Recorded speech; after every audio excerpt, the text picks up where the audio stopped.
আজকে যেই কিতাব থেকে আমরা তাফসীর করব এই কিতাবটার নাম হচ্ছে আল কোরআন। কিতাবটার নাম, যে পারার থেকে তাফসীর করব আমি প্রশ্ন করব, জবাব দিবেন সবাই এক বাক্যে একসাথে একই টাইম।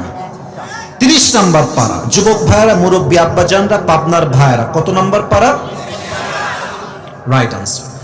যে সূরা থেকে আমরা তাফসীর পেশ করব সূরাটার নাম হচ্ছে সূরাতুল কাউসার। বলেন সবাই, সূরাতুল।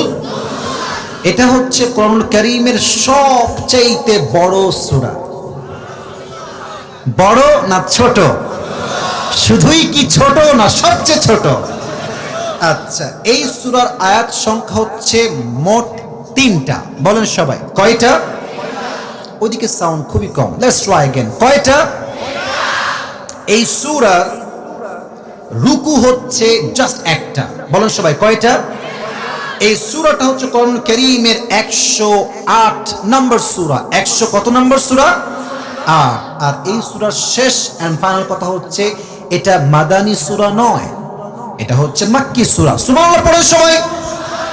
এবার আসুন আমার তাফসীরের দিকে ঢুকে যাই। ইমাম Sanaullah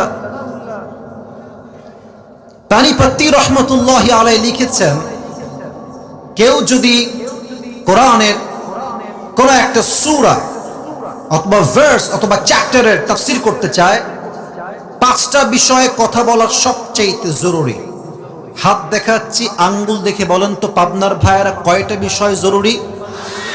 There are 5 things that is most important to talk about. কথা আপনাকে বলতে হবে 5টা বিষয় যদি আপনি তাফসীর করতে চান।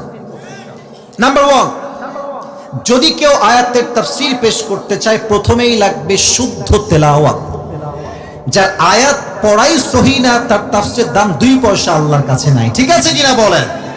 So the first rule is right pronunciation, সঠিক তেলাওয়াত, শুদ্ধ তেলাওয়াত। 2, right translation, সঠিক তরজমা। 3rd, Shaan নুজুল, what's the background behind it?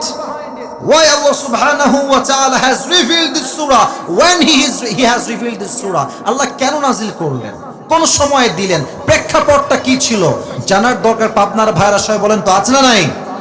3 গেল। 4, what is the explanation of this surah?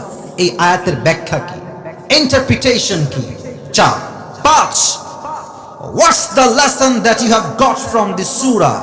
আপনি এই সূরার তাফসীর পড়ে, ব্যাখ্যা পড়ে কি শিক্ষাটা পেলেন জানতে হবে।